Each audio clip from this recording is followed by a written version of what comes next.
Hey folks, Dust here, and I want to do a bit of a personal vlog, as this has always kind of been a staple of the channel to do vlogs before or after events, or both, or just kind of periodically keep you up to date on kind of just what's going on with me, what I'm thinking about, and all that good stuff. And so I wanted to do one in the aftermath of the iBP Power Masters 2019 event. This is just kind of my takeaways from the event, and thinking about my work and all that good stuff. So first off, I want to just thank everyone for all the support that I received at this event. And really, I had a pretty, warm reception from the community for my work on the desk at this event. Kind of in a roundabout way, we didn't get to do a desk event for the finals, so I put out a Reddit thread that was just kind of talking about the context and the history of the Liquid and Astralis matchup, and just kind of giving some perspective on how significant it really was, just because of how much of this matchup between Liquid and Astralis was such a one-sided rivalry in favor of Astralis. And so I kind of put a thread out with all the facts I was going to use for the desk, and that blew up way more than I anticipated. So first off, that was really cool. And then, yeah, a lot of what was in the comments of that thread were really just comments about how much people appreciated my work on the desk and saw that I had worked hard and prepped hard, and that I brought a lot of knowledge to the table, and all that stuff got massively upvoted. And yeah, I wasn't really expecting that. I wasn't fishing for compliments when I put that thread out. It really was just me wanting to put some information out there that I had put together that I wanted to share. And it just kind of naturally went the direction of a lot of people just kind of showing me some support for my work on the desk. Also received a lot of support on Twitter and private messages and other, social media outlets. So I just, at the beginning here, again, just want to say thank you so much for all the support. That's really what I wanted to do with my work on this desk, was show that I was well researched, that I was well prepared, that I could bring a lot of insight to the table, that I could bring a lot of value to a desk. And in particular, with this event, I wanted to prove that I could do it at an event with top teams. We had FaZe, Astralis, Liquid, Ghost is a team that's really rising up in the North American region. Fnatic had a great showing at IM Chicago, and it's definitely up there as well in the rankings. I mean, we had several teams at this tournament that are top teams, and so it really did give me opportunity to work with those teams I normally don't get to talk about. I mean, I haven't talked about Astralis at all throughout their rise in 2018. Hadn't talked about Liquid in a very long time in a live broadcast either. And some of these other teams, I haven't really gotten to work with. I mean, every now and then some of the events I work with at like a DreamHack Open or something would have some top teams kind of involved. Like INTS, for instance, has kind of risen up into the top 10, but wasn't that way last year. And there's a couple other examples, but typically I'm working with smaller teams, kind of teams on their way up, or teams kind of maybe still in the top 20, top 25, but not really top 5 teams, and barely ever even top 10 teams. So yeah, it really was kind of my goal, is to prove the value I could bring to a desk at an event with top tier teams. And I feel like I was able to accomplish that despite all the issues and things that happened, particularly the playoffs. I felt like all the semifinals desk segments I got to do, and the segment I got to do before the grand final started, since we didn't get to do any segments really between the maps or at the end, I felt like I was able to bring good stuff to the table, and I made good use of the time. And again, I'm not trying to toot my own horn or brag or anything like that. It's just, I think for a long time I did have kind of really low self-esteem and didn't really have a lot of confidence in myself. I kind of let things get to me that were going on, and I feel like, over the course of last year, and really something I'm trying to focus on this year, is being more confident, understanding I have value, and just working really hard and just putting my product out there, and most importantly, working on my presentation skills. I think I've always been pretty knowledgeable and really well researched, and always really well prepared. I always spend the time, digging through the stats and the results and the demos and things to make sure that I'm up to date on everything and be able to bring something to the table. But presentation was always an area I felt like I could be better at. And I feel like I worked on that a lot last year and made some improvements in that last year. I think this year it's just me trying to do the same thing. And I have added a couple of things to the actual analysis. Like, I feel like some of the kind of fast, fun facts and statistics I brought is something a little bit new that I hadn't really done before, and I'm definitely going to continue to do that as well, and maybe figure out even other things I can add. So I'm always going to try to maintain what I'm strong at, add on to it, and then attack some of those weaknesses like presentation, entertainment value, things of that nature. So I'm really glad I was able to kind of do that at this event, and again, I'm just going to kind of keep doing that. Again, hopefully I will be out there more very soon. Right now I don't have anything lined up, but hopefully that'll change. My goal is to get to as many events as possible in 2019, to make the most of the year, to try to just work consistently and try to actually make this a real full-time job rather than just kind of a part-time job I do on the side as I'm trying to figure out what my full-time career is going to be. There is definitely a clock ticking. I got to think about my financial stability and things of that nature. I obviously want to really work in broadcasting, and I'm definitely giving it my all for as long as I can, particularly at least for the rest of this year, and just kind of see where I can go. And so, yeah, getting to events consistently is a really big goal of mine.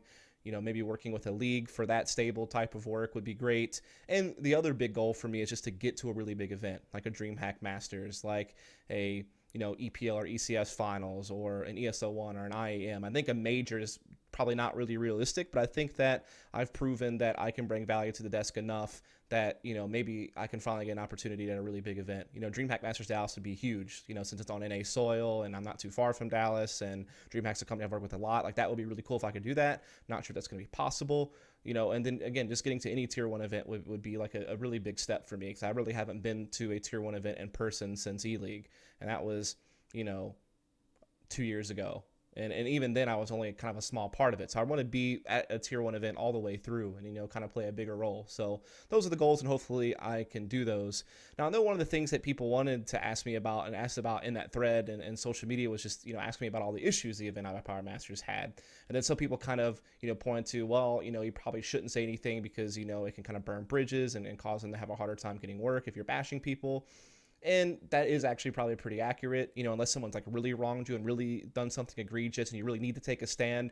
It's usually not in your best interest to kind of sling mud around. And I'm not really going to do that because, from my personal perspective, it felt like all the people that I interacted with that were working the event were always really good to me, always looked out for me, always treated me very well, were very accommodating. And you could also tell that they were busting their ass and trying their best to fix everything as soon as they could and put out fires as they arose. So, I don't have any personal grudges against anybody for that reason. It felt like everyone was really trying their damnedest and were going out of their way to try to see what they could do.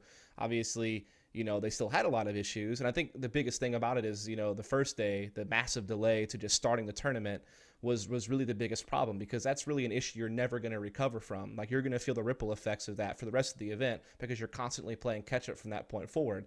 They somewhat got around that by cutting the amount of matches that were broadcasted and playing matches off stream to try to run matches side by side and catch up that way. And they got pretty close to catching up, and they did have to play a couple of extra games the second day they weren't originally planning to do, but it really only impacted us in the sense that we had one extra best of one that we had to play on stage before the semifinals started. So they somewhat kind of got to where they needed to be, but yeah, still certainly some delays. I think part of that was also because they didn't have like the hot swap SSDs that a lot of events have with the computer that they were using, so hopefully it's something they can address going forward. And then really the biggest things is, hopefully they can just address maybe some changes to the tournament format, either make sure it's going to be a 3-day tournament, or maybe invite less teams, or maybe use a different format. Hopefully they can kind of think about how long it takes to get through these games and then what format is going to work best. And, making sure you have a venue that doesn't have a hard cutoff time is probably another good thing. So hopefully what happens here is just lessons get learned, and hopefully it just makes whatever events they do in the future better. Obviously the issues are very unfortunate. And there's really not much for me to add, because I feel like everything that happened is already out in the public eye, either because players have said something, or, things are very apparent and clipped out and put out there on social media, or, journalists have, written about it. There's really not much for me to add. Everything that happened, you already know about. There's nothing that I can tell you that you don't already know. It was obviously really, really chaotic on the first day. I will say that they did recover pretty well on the second day, in my opinion. There was definitely drastic improvements on the second day on getting games going, on making sure the death segments worked out well, that the broadcast worked out well. And particularly the playoffs are really, really good. They actually were fortunate to have some really good games in the playoffs. I thought the Liquid Fnatic semifinal was really good. Obviously, the grand finals was very historic. Liquid finally being able to beat Astralis and having some good games in that series. The 2 comebacks on Dust 2 and Overpass. So they were really fortunate to be kind of gifted a really awesome best-of-3 grand final series that just had a really quality games for everyone to enjoy watching. Obviously, there were still issues, though, on the second day with some delays and some sound issues that kind of kept popping up. And that's obviously very frustrating. But again, it's not like I ever got the sense anyone was just quitting and giving up on trying to make the broadcast better, trying to fix things. I'm not really sure why certain things didn't happen or get worked out. Again, I was just there commentating. You know, I tried to get suggestions where I could, and so did everyone else. And that's how we were able to actually fix up the tables on the stage the next day and actually be able to use the big screen properly and things like that. So they definitely were open to feedback and suggestions. It did make some tweaks, which did help things out. But yeah, there were still just, you know, some issues, and it was certainly really unfortunate. But again, I think it got better as the event went on. And again, you know, I really enjoyed working the event despite all of the issues. I mean, obviously the first day was very chaotic and it was a little bit rough, but again, the second day felt great in comparison and was actually pretty decent from our side. Again, it was mostly just the consistent sound issues that were really an issue, which we couldn't really tell because the sound inside the venue was actually fine. It was just for whatever reason, something kept happening out to the stream, which we couldn't even really hear. So yeah, I'm not going to touch on any more than that, really. You know, overall, I still enjoyed the event. Everyone was still great. And, you know, it sucks that the issues happened, but I'm glad they got better, at least as the event went on, and that we had a really good playoffs. And, again, that's where I felt like I was able to do my best work and where everything seemed to go pretty well. And, you know, just to kind of end it, you know, I had a lot of fun, you know, just hanging out with people as well. You know, it was great catching up with Moses. I hadn't seen him in like 2 years, basically the same thing for DDK. So great to catch up with those guys. I had obviously seen Bach and Evan pretty recently, but it was cool seeing them again. Topical is someone I ran across a couple of times in DreamHack Open events. We casted Mountain Dew League together a lot, but obviously always cool catching up with him. And it was cool meeting Harvey or Scriv. I'm not sure which one he'd rather go by, but yeah, I didn't really know him before the event. Other than maybe little bits and pieces. And, you know, talking and hanging out with him, he's a really cool guy. He seemed to do a really good job. I know he was really nervous because this was kind of his first, like, really big gig. It won't be his second time being in the United States and traveling a lot. And it seemed like he handled it pretty well, especially with all of the issues going on. He kind of took it in stride and didn't let it get to him and still did a pretty good job, I thought. So wish him the best going forward. And obviously cool seeing Smix as well. Always a pleasure having her around. Does great work. Definitely cares a lot about what she's doing. Always picking our brain to try to come up with better questions and come up with what she can do. So definitely really passionate and a hard worker and really fun to hang out with and talk to as well. Great catching up with Adren, the coach of Liquid, and, you know, streamer, player. Everybody knows Adren. Kind of a guy who's, you know, a pretty good friend of mine. And it was great catching up with him. Hadn't seen him in a long time. And it was cool just meeting all the other teams and players. I had never really gotten to talk to Astralis people before until this event. It was really cool because, you know, they knew me. They knew some of my work. And they told me, you know, some nice things. So really cool talking and hanging out with them as well. And that really just goes for all the teams and players I got to come across. There was a few teams I didn't really get to see, particularly some of the ones that kind of played off stream. But definitely, again, just enjoyed all my interactions, hanging out with everyone, having meals. I actually got to meet Yanko for the first time at this event as well, which is someone I always kind of looked up to, someone I always kind of chased after, in the sense that I kind of saw the style of analysis that he did, and it's one that I enjoyed. And from watching what he did, I kind of knew, hey, I need to be able to do that, you know. And so he was always someone that I kind of like looked up to on the analyst test, and so it was cool to finally meet him because I had never done so before.